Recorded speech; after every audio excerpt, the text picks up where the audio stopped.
Okay. अब नया chapter जो हम करने जा रहे हैं वो क्या है आपके पास? ऑर्गेनाइजिंग। ऑर्गेनाइजिंग बेसिकली क्या है कि it is the systematic arrangement of various activities. Okay, systematically आप सारी एक्टिविटीज को अरेंज करते हो। आपने प्लान तो बना दिया, अब प्लान करके उस काम को कंप्लीट करने के लिए आपको रिसोर्सेज चाहिए। तो उन रिसोर्सेज को आपने सिस्टमेटिकली स्ट्रीमलाइन किया है, उनको अरेंज किया है। उस arrangement, systematic arrangement of resources को क्या कहते हैं? हम ऑर्गेनाइजिंग कहते हैं। ओके, तो इस पे एलन ने डेफिनेशन दी है, it is the process of identifying and grouping the work. ठीक है जी, कि पहले तो कौन क्या काम करेगा उसको आइडेंटिफाई करना और उसको ग्रुप करना, सिमिलर टाइप ऑफ वर्क को एक ग्रुप में डिफाइन करना, फिर उसको डेलीगेट करना कि कौन क्या काम करेगा और उसकी अकाउंटेबिलिटी फिक्स करनी। Okay, responsibility. ओके, तो एंड देन अथॉरिटी रिस्पॉन्सिबिलिटी का रिलेशनशिप एस्टेब्लिश करना। ठीक है, so that work can be done in an efficient and effective manner. तो इसका मेन काम क्या है? Identifying and grouping the work to be performed, defining and delegating the, define करना कि तेरी क्या जिम्मेवारी है और किस किस को बांटी है आपने जिम्मेवारी। फिर अथॉरिटी और रिस्पॉन्सिबिलिटी का रिलेशनशिप एस्टेब्लिश करना, so that the work can be done in an efficient and effective manner. तो क्या है ऑर्गेनाइजिंग का काम? Organising is the process of identifying and grouping the work to be performed. Okay, पहली चीज। फिर उसको डिफाइन करना और डेलीगेट करना रिस्पॉन्सिबिलिटीज को। पहले तो रिस्पॉन्सिबिलिटी को डिफाइन करना कि तेरी क्या रिस्पॉन्सिबिलिटी है, और उसको फर्दर डेलीगेट करना।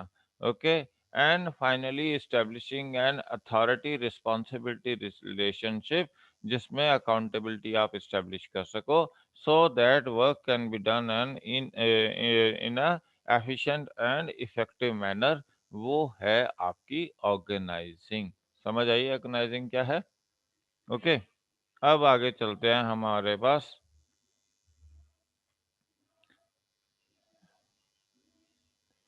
ऑर्गेनाइजिंग को हमने डेफिनेशन के हिसाब से पहले तो identification of the work. Okay, पहला क्या काम था? Identification of the work. फिर उसको ग्रुपिंग करना। ओके, फिर रिस्पॉन्सिबिलिटीज को असाइन करना। फिर एक रिपोर्टिंग रिलेशनशिप को एस्टेब्लिश करना।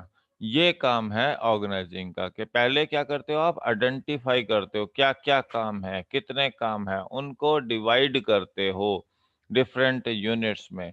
फिर उनको डिफरेंट डिफरेंट डिपार्टमेंट्स में आप पूरे स्ट्रक्चर को डिपार्टमेंटलाइज करते हो कि ये फाइनेंस का है, ये प्रोडक्शन का है, ये परचेज का है, ये मार्केटिंग का है। ओके, ये एचआर का है। तो इस तरह से डिपार्टमेंटलाइज करते हो। पहले तो आइडेंटिफाई करते हो, फिर उनको डिविजन्स में बांटते हो, फिर वहां से आप डिपार्टमेंटलाइज करते हो। डिपार्टमेंटलाइज करके आप ड्यूटीज असाइन करते हो डिफरेंट डिफरेंट इंडिविजुअल्स को, who is having what different type of responsibilities, and finally you are establishing an authority responsibility relationship whereby accountability can be easily established।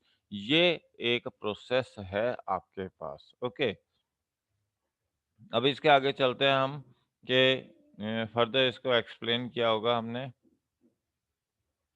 Okay, तो हम पहले उसे एक्सप्लेन कर लेते हैं। So the first aspect of organising process is identifying various tasks. Okay, what are the various tasks has to be performed in an organization, and dividing the work as per the specializations of different individuals। okay, तो जो जो काम आपको पहले तो ये ढूंढना कि कितने सारे काम है, फिर उनको स्पेशलाइजेशन के अकॉर्डिंग डिवाइड करना। Then they have to be departmentalized. The whole structure, the organizational structure need to be divided into different different departments। okay, अब यहाँ पे या तो आपने पढ़ा होगा कि फंक्शनल और डिविजनल स्ट्रक्चर है। तो डिपार्टमेंटलाइजेशन आप दो वेज से कर सकते हो, या तो फंक्शनल बेसिस पे या डिविजनल बेसिस पे। फंक्शनल बेसिस में तो क्या है कि आपके क्या-क्या डिफरेंट फंक्शंस हैं, production, finance, marketing, purchase, HR, ये तो फंक्शनल सिस्टम है। और अगर डिविजनल सिस्टम पे करते हो तो आप कॉस्मेटिक्स की डिवीजन है, देन लेदर की डिवीजन है, देन किड्स डिवीजन है, एडल्ट्स डिवीजन है। तो इस तरह से आप उसे डिपार्टमेंटलाइज कर रहे हो, तो डिविजनल स्ट्रक्चर कर सकते हो, या आप उसे क्या कर सकते हो, फंक्शनल स्ट्रक्चर के ऊपर डिपार्टमेंटलाइजेशन कर सकते हो। Then you are assigning them the duties, you are fixing up the responsibilities, you are defining the responsibilities and giving them the task to be performed. The person, as per their specialization, as per their skills, you are providing them various tasks to be performed. And finally, it is very important to establish authority responsibility relationship, क्योंकि अगर आपकी authority ज़्यादा है responsibility से, तो वो misuse हो जाएगी, और अगर आपकी रिस्पॉन्सिबिलिटी ज़्यादा है अथॉरिटी से, तो वो प्रॉपरली इम्प्लीमेंट नहीं हो पाएगी, क्योंकि आपके पास पावर ही नहीं है उस चीज़ को इम्प्लीमेंट करने की। Okay, so that is very important to understand that what amount of authority is being provided to the various individuals in an organization, and what are their responsibilities. There should not be mismatch between the authority and responsibility, otherwise it can lead to the failure in an organizational system. Okay, तो ये तो आपके पास है organising process का system. फिर हम चलते हैं आगे इससे, that is importance of organisation. First important benefit of organisation is कि ये प्रॉपर एडमिनिस्ट्रेशन करने में हेल्प करता है। आपको पता है कितने रिसोर्सेज चाहिए, कितना पैसा चाहिए, क्या क्या प्रोड्यूस करना है, क्या क्या रॉ मटेरियल चाहिए, कितने ह्यूमन रिसोर्स चाहिए, किस क्वालिटी के, किस स्किल के ह्यूमन रिसोर्स चाहिए। तो वो सारे रिसोर्सेज को ऑर्गेनाइज करने में हेल्प करता है, and thus it helps in proper administration of things and activities in an organization। तो सबसे पहला पार्ट इम्पोर्टेंस तो ये है। दूसरी है, it encourages growth and diversification, क्योंकि अगर आपने प्रॉपर ऑर्गेनाइजेशन ऑफ रिसोर्सेज किया है, तो आपकी जो वेस्टेज ऑफ रिसोर्सेज लिमिटेड होगी, और आप प्रॉपर एफिशिएंसी एंड इफेक्टिवनेस ला सकोगे एक ऑर्गेनाइजेशन स्ट्रक्चर में, तो आप उसे ग्रो कर सकोगे। और आप उसे डाइवर्सिफाई करने में भी आपको ऑर्गेनाइजेशन हेल्प करती है, ऑर्गेनाइजिंग सिस्टम, कि आप पहले एग्रीकल्चरल प्रोडक्ट प्रोड्यूस कर रहे थे, तो अब आप सेल्फ कंजम्पशन के लिए प्रोड्यूस कर रहे थे, अब आपने क्या किया कि या डोमेस्टिक मार्केट में कंजम्पशन के लिए प्रोड्यूस कर रहे थे, तो आपने अंडरस्टैंड किया पूरे सिस्टम को, और आपने रैंप अप की production activities. Now you can sell that product beyond the domestic territories also. तो आपको डाइवर्सिफाई करने में हेल्प करता है। डाइवर्सिफाई मीन्स आप एक प्रोडक्ट प्रोड्यूस कर रहे हो, उसके बाय प्रोडक्ट्स भी प्रोड्यूस कर सकते हो। तो ये ऑर्गेनाइजिंग हेल्प करता है आपको बाय प्रोडक्ट्स को भी प्रोड्यूस करने में। It's not just only focusing on the main area of activity. Third thing is optimum use of technology. Organizing helps us understand what are the various technologies available with them and how they can be utilized so that we can get the maximum productivity out of the technology available with us. Okay, तो ये आपके पास organising आपको ensure करती है कि technology जो भी आपके पास अवेलेबल है, उसकी पूरी यूटिलाइजेशन आप करो, so that maximum productivity of goods and services can be carried out. Then it also helps us in carrying out innovation in technology or various other innovation also, that how different tasks can be performed in an innovative way, where the cost of doing things can be reduced to the minimum levels, and we can have the maximum productivity। तो ये भी organising आपको help करता है, stimulate करता है innovation को, और टेक्नोलॉजी को, नई नई टेक्नोलॉजी को डेवलप करने में हेल्प करता है, और नई नई इनोवेशंस लाने में हेल्प करता है, so that you can perform work in an easy way and in a cost effective manner. Okay, another is जब आप अथॉरिटी रिस्पॉन्सिबिलिटी रिलेशनशिप इस्टेब्लिश करते हो तो उसके थ्रू आप ह्यूमन रिलेशन इस्टेब्लिश करते हो। अगर आपने पावर नहीं दी, रिस्पॉन्सिबिलिटी ज़्यादा दे दी या रिस्पॉन्सिबिलिटी कम दे दी और पावर ज़्यादा दी है, तो वो मिसयूज़ हो रहे हैं। तो इसमें ऑर्गेनाइजिंग हेल्प करता है to create a balance of authority and responsibility in the organization, and hence it helps in establishing a better relationship between various human beings. Okay, then another important thing is it ensures continuity of any organization. किसी भी organisation के लिए सबसे ज़्यादा ज़रूरी है उसके जो रिक्वायरमेंट्स हैं वो हर वक्त फुलफिल होती रहे। वो क्या रिक्वायरमेंट्स हैं कि उसको फाइनेंस की ज़रूरत है, ह्यूमन रिसोर्स की ज़रूरत है, मशीनरी की ज़रूरत है, इनोवेशन की ज़रूरत है, डेवलपमेंट और एक्सपेंशन की ज़रूरत है। तो ये सारी नीड्स को कौन फुलफ़िल करके दे रहा है आपके ऑर्गेनाइजिंग हेल्प आउट कर रहा है to meet all these basic requirement which are helping in the expansion, growth and diversification of the organisation. तो इस तरीके से ऑर्गेनाइजिंग एंश्योर करता है कि business keeps on working for a longer time period. Okay, another important thing is organizing में वो कह रहे हैं कि अगर आप कोऑर्डिनेटेड वे में एक्टिविटीज को नहीं कैरी आउट करोगे तो आप जो रिक्वायर्ड रिजल्ट्स आपको चाहिए वो नहीं अकम्प्लिश हो पाएंगे। सो ऑर्गेनाइजिंग बेसिकली एक टीम एफर्ट को क्रिएट करने की कोशिश करता है, whereby it is trying to arrange all the resources in close contact with each other. Okay, a proper arrangement of resources, proper utilization of resources, and proper distribution of authority and responsibility amongst various individuals. तो ये जो aspect है, तो organizing क्या करता है basically it create coordination amongst various aspects, physical, financial and human resources के बीच में coordination create करने की कोशिश करता है, that ensures us the continuity of the organization and also the betterment and the growth of the organization. तो ये कुछ aspects हैं जो जिसके कारण ऑर्गेनाइजिंग बहुत ज़्यादा ज़रूरी है एक सिस्टम के अंदर। मतलब ऑर्गेनाइजिंग एलिमेंट जो है, फंक्शन है जो वो ज़्यादा इम्पोर्टेंट हो जाता है किसी भी ऑर्गेनाइजेशन में। Okay, then there is next is your, ये आपकी अपने आ गई है इम्पोर्टेंस। ओके, कि कैसे इम्पोर्टेंट वेस्टेज ऑफ मटेरियल्स को इन मिनिमाइज कर देते हैं। Okay, then it facilitates coordination activities individual departments, इनको कंबाइंड एफर्ट होता है to accomplish company goals. Okay, फिर इफेक्टिव मैनेजमेंट को करता है, delays, duplication, avoids confusion. Okay, systematically divide करते हैं ग्रुप वर्क को और ग्रुप करते हैं सिमिलर बेसिस पे। तो ये इसका इम्पोर्टेंट में है एक। Okay, then it motivate personal के जितने भी लोग हैं उनके बीच में कंफ्यूजन है, मिसअंडरस्टैंडिंग्स हैं, उसको कट डाउन करता है and helps us in accomplishing the better results. Then it facilitates delegation of authority, distribution of power amongst the various individuals. That is also being done through the organizing. Okay.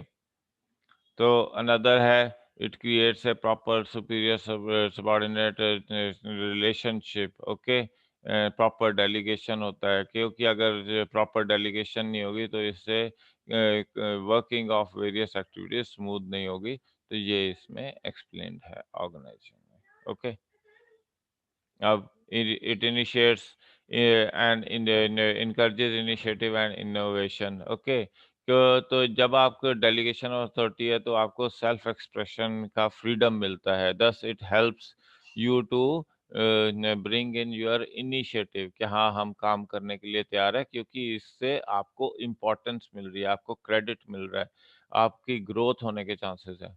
और जबकि जब हम अपने work को divide करते हैं in various specialization, it brings in speed, accuracy, thus lead to various innovative ideas also. Okay, another is technological improvements हैं कि डिफरेंट डिफरेंट टेक्निक्स, जो नए नए टेक्निक्स हैं डिफरेंट एरियाज में, फील्ड्स में, उसको अरेंज करना, उसको यूटिलाइज करना to improve upon the productivity of the organisation, that is the another important. And then it enable the growth and diversification. तो ये एक इम्पॉर्टेंट एस्पेक्ट है गुड ऑर्गेनाइजेशन का। ओके, तो ये ऑर्गेनाइजिंग ये सारे कुछ करती है। अब आ जाओ ऑर्गेनाइजेशनल स्ट्रक्चर के ऊपर। ऑर्गेनाइजेशनल स्ट्रक्चर बेसिकली एक पैटर्न ऑफ रिलेशनशिप होता है between various components of the organisation. Okay, जब भी आपकी कोई ऑर्गेनाइजेशन ग्रो करेगी साइज में, तो उसको एक स्ट्रक्चर होना, एक एप्रोप्रिएट स्ट्रक्चर होना उसके पास बहुत ज़्यादा ज़रूरी है। अगर आपके पास प्रॉपर ऑर्गेनाइजेशनल स्ट्रक्चर नहीं है, तो आप अपनी एक्टिविटीज़ को प्रॉपर्ली परफॉर्म नहीं कर पाओगे। तो इफ़ेक्टिवनेस और एफिशिएंसी लाने के लिए ऑर्गेनाइजेशन में, तो एक इफ़ेक्टिव ऑर्गेनाइजेशनल स्ट्रक्चर का होना बहुत ज़्यादा ज़रूरी है, which will improve upon the profitability of the enterprise. अब ये जो स्ट्रक्चर है, ये एक फॉर्मल में भी हो सकता है और इनफॉर्मल में भी होता है। मतलब एक एक तो रिटन वे में होता है और एक जस्ट ऑटोमेटिकली क्रिएटेड रिलेशनशिप होता है, तो वो इनफॉर्मल है। तो आपके पास वो एक एक्सप्लेन्ड आपके पास स्ट्रक्चर बताया कि फॉर्मल और इनफॉर्मल क्या होता है। अब इम्पोर्टेंस क्या है? First thing is it enables members to know what their responsibilities are. अगर आपका स्ट्रक्चर एक्सप्लेन्ड नहीं है, तो आप किसी को बता ही नहीं पाओगे कि तेरा काम क्या है और दूसरे का काम क्या है। तो ये बताने के लिए आपको बहुत ज़्यादा इम्पोर्टेंट है that you need to have an organisational structure, first thing. Another is it frees the managers and individual worker to concentrate, क्योंकि आपने अब एक्सप्लेन कर दिया है कि क्या क्या काम करना है, किस किस को और कैसे कैसे करना है। तो वो जब आपने डिटेल में एक्सप्लेन कर दिया, तो मैनेजर्स का जो बर्डन है उसे रिड्यूस कर देता है, that they don't have to explain time and again what has to be done and who has to do and how he has to do. तो जब आप ये एक्सप्लेन कर देते हो, तो मैनेजर्स और इंडिविजुअल्स के बीच में जो कंफ्यूजन है वो कम हो जाती है, and they can concentrate on their respective areas. Okay, another important thing is it cut down to the minimum level the duplication of efforts। duplication of efforts का मतलब है कि एक दूसरे के काम में इंटरफेरेंस जो होती है वो मिनिमाइज हो जाती है। हमें क्योंकि क्लियर कट पता है हमें क्या काम करना है और दूसरे को क्या काम करना है। when it is clearly being explained, so you don't will not interfere into the others area of specialization, and as a result of which more productivity efficiency will be brought into the system। तो ये क्या है? Organisation structure clear cut explanation of duties और jobs के बाद आपकी जो minimise करता है डुप्लीकेशन ऑफ एफर्ट्स को। Another thing is overlapping of function, वही duplication ही है। Then another is it shows to whom who and for to whom and for whom they are responsibility, कि किसको रिस्पॉन्सिबल हो और किसके लिए रिस्पॉन्सिबल हो। ठीक है, क्या काम आपको दिया था और किसको आपने उसका आंसर देना है। मतलब किस काम के लिए और किसको आपने आंसर देना है, ये दोनों चीजें ऑर्गेनाइजेशनल स्ट्रक्चर आपको एक्सप्लेन करता है। तो that is the another important aspect. Okay, then there is different types of organisational structure. एक तो है फंक्शनल स्ट्रक्चर और एक है डिविजनल स्ट्रक्चर आपके पास। फंक्शनल स्ट्रक्चर में क्या है, ये देखो, ये सेल्स अलग हो गया। ठीक है, ये सेल्स हो गया, ये मार्केटिंग हो गया, ये इंजीनियरिंग हो गया। तो मतलब ये हॉरिजेंटल चलता है ऐसे। अब ये आ गया vertical divisional structure. Product one engineer marketing, product two engineering marketing. Okay, तो मार्केटिंग क्या है? फंक्शन है। इंजीनियरिंग आपका एक फंक्शन है और प्रोडक्ट आपका डिवीजन हो गया। तो एक डिवीजन के अंदर ये दो डिफरेंट फंक्शंस काम कर रहे हैं, जबकि यहाँ पे ये फंक्शन है, इनके अंदर डिफरेंट डिफरेंट एम्प्लॉयज वर्क कर रहे हैं। तो ये सिर्फ सेल्स के काम कर रहे हैं, ये सिर्फ मार्केटिंग वाले, ये इंजीनियरिंग। इसमें क्या है, इंजीनियरिंग, मार्केटिंग और सेल्स सारे एक ही प्रोडक्ट के लिए काम कर रहे हैं, इसमें प्रोडक्ट 2 के लिए काम कर रहे हैं। इनकी मतलब ओवरलैपिंग कम हो जाती है, यहाँ पर ओवरलैपिंग ऑफ ड्यूटीज़ ज़्यादा होती है। ओके, तो ये है आपके पास 4 कीज़ ऑफ ऑर्गेनाइजेशनल स्ट्रक्चर। आगे है आपके पास,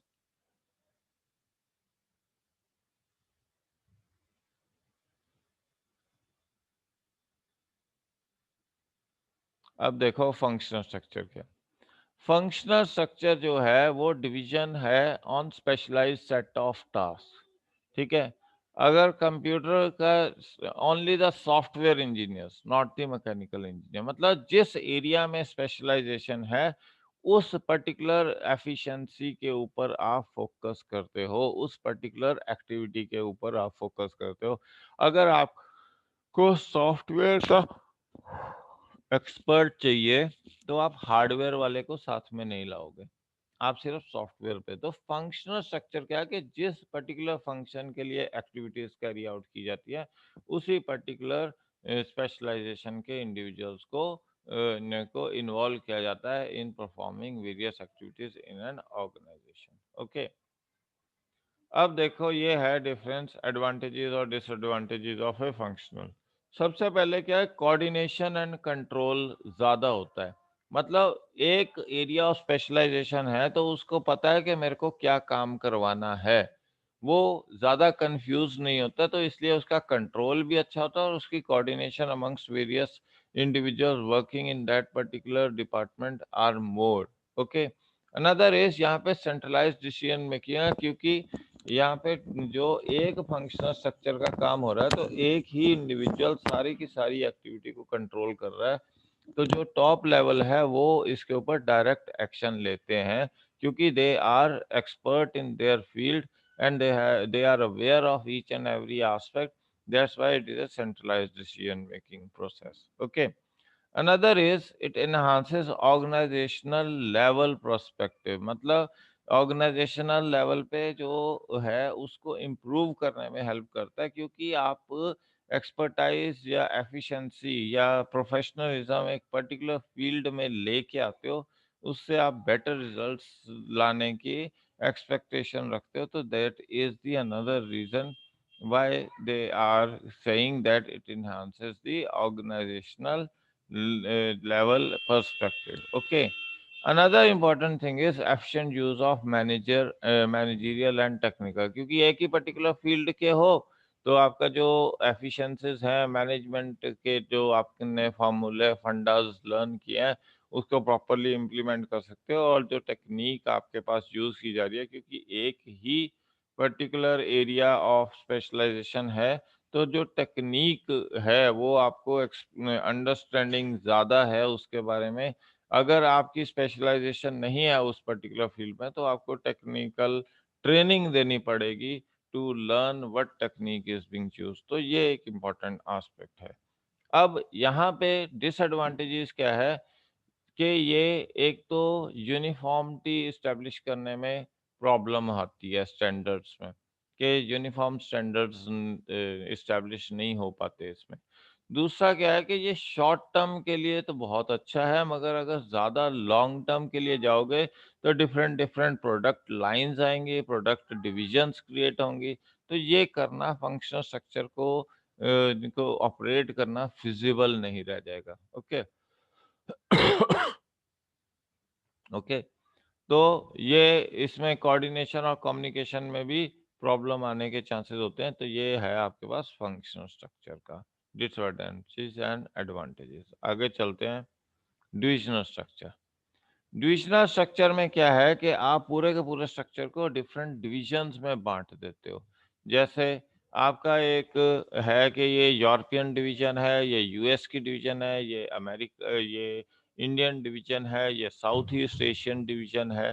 तो इस तरीके से आप उसको बांटते चले जाते हो। जैसे एक एसयूवी बन रही है तो टायर डिवीजन अलग है, पेंट डिवीजन अलग है, डेंटिंग पेंटिंग जो है, या जो अंदर का डैशबोर्ड वगैरह कंप्यूटर्स को कर रहा है हैंडल, इलेक्ट्रिकल डिवीजन अलग है, इलेक्ट्रॉनिक्स डिवीजन अलग है, मार्केटिंग डिवीजन अलग है, प्रोडक्शन डिवीजन अलग है, फाइनेंस डिवीजन अलग है। तो ये मतलब जो फाइनेंस की जो एक्टिविटीज हैं वो अलग हैं। कैसे कि एक आपके पास जो एसयूवी बन रही है उसके अंदर डिफरेंट डिफरेंट एरियाज हैं आपके पास।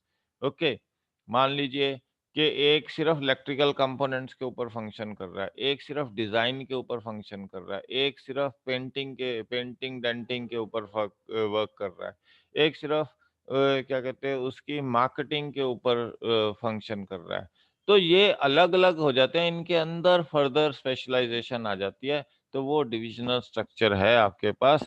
ओके, तो functional different different functional structures work करते हैं पर्टिकुलर डिविजनल स्ट्रक्चर के अंदर। तो ये आपके पास डिफरेंस है from the functional as compare to divisional. Okay, तो बहुत ज़्यादा डिवीजन में अब देखो फंक्शनल स्ट्रक्चर जो है वो शॉर्ट टर्म के लिए तो बहुत अच्छा है, मगर लॉन्ग टर्म में जाना है तो डिविजनल स्ट्रक्चर आपको यूज करना पड़ता है। ओके, अब आ जाते हैं एडवांटेजेस। ये क्या करता है, सेपरेट करता है स्ट्रेटजीज एंड ऑपरेशनल कंट्रोल, क्योंकि हर डिवीजन की अपनी अपनी स्ट्रेटजीज है, अपने अपनी एक्टिविटीज है। तो ऑपरेशनल एक्टिविटीज को, और फिर इसमें क्या क्विकर रिस्पॉन्स है, तो आप इजीली एडजस्ट कर सकते हो अपने आप को जो चेंजेस आ रहे हैं मार्केट में, एनवायरनमेंट में, पॉलिटिकल, लीगल, टेक्निकल जो भी चेंजेस आ रहे हैं। तो आप अपनी डिवीजन की रिस्पॉन्स जो है बड़ी एक्टिवली चेंज कर सकते हो। तो ये एक एडवांटेज है। फिर इसमें रिसोर्स, क्योंकि एक ही डिवीजन के अपने रिसोर्सेज हैं, तो so people don't argue with each other कि मैं अपने रॉ मटेरियल या अपने रिसोर्सेज नहीं तेरे को हैंड ओवर कर रहा हूँ, क्योंकि वो एक डिवीजन के लिए काम कर रहे हैं, एक पर्टिकुलर यूनिट एस्पेक्ट के लिए काम कर रहे हैं। तो सारे एक दूसरे में जो कोऑर्डिनेशन है, कोऑपरेशन है, वो ज्यादा अच्छी रहती है एक डिविजनल स्ट्रक्चर में as compare to functional structure. Okay, मगर इसके डिसएडवांटेज क्या है कि आपको पूरी ऑर्गेनाइजेशन को डिफरेंट डिफरेंट टुकड़ों में बांटना पड़ता है, डिफरेंट डिफरेंट डिवीजन। तो ये एक्सपेंसिव हो जाता है, और कई बार ये डिसफंक्शनल हो जाता है। मतलब आपस में जो कंपटीशन है डिफरेंट डिविजन्स में बहुत ज़्यादा हो जाता है कई बारी। तो हर डिवीजन अपने लिए टारगेट्स रख के चलती है, और अगर वो क्या कहते हैं आपस में ही लड़ना शुरू हो जाएंगी डिविजन्स, तो ऑर्गेनाइजेशन के लिए प्रॉब्लम होने के चांसेस बढ़ जाते हैं। फिर है क्वालिटी के बड़े इश्यूज हो जाते हैं, कि अगर एक गाड़ी बन रही है पूरी की पूरी, तो उसके डिफरेंट डिफरेंट डिविजन्स हैं, तो एक जगह पे अगर क्वालिटी की कोई प्रॉब्लम हुई, तो पूरे का पूरे जो प्रोडक्ट को इफेक्ट कर सकता है। तो ये क्वालिटी की बड़ी स्टैंडर्ड्स का डिफरेंस है, कि कोई कोई स्टैंडर्ड फिक्स कर रहा है डिवीजन दूसरा स्टैंडर्ड फिक्स कर रहा है। तो if they are not fixing the common standard for of quality, what type of quality of product should be available, तो उसमें क्या है कि आपके डिविजन्स में ही कन्फ्लिक्ट हो जाएंगे, और एक प्रोडक्ट जो कंबाइन करके सारी डिवीजन से बनता है वो फेल होने के चांसेस ज़्यादा हो जाते हैं। ओके, तो ये आपके पास है। ये शॉर्ट टर्म परफॉर्मेंस पे ज़्यादा फोकस नहीं कर पाते हैं। ओके, शॉर्ट टर्म में तो आपके पास फंक्शनल स्ट्रक्चर ही है जो आपको हेल्प आउट करता है, और लॉन्ग टर्म में जाके ही आपको इसके रिजल्ट्स मिलते हैं। ओके, तो ये आपके पास है इसका। इतना बहुत है आज के लिए, बोलो। यस सर, ये कल करते हैं। Delegation of authority. हाँ जी रिया। सर ये लास्ट टॉपिक है। डेलीगेशन। हाँ, क्योंकि इसके पास वही दो सब पार्ट्स है, सेंट्रलाइजेशन और डिसेंट्रलाइजेशन। सॉरी, एलिमेंट्स है 3, रिस्पॉन्सिबिलिटी, अथॉरिटी और एक और। तो लंबा हो जाएगा ना, इम्पोर्टेंस। सेंट्रलाइजेशन नहीं है। नहीं, सिर्फ डिसेंट्रलाइजेशन है।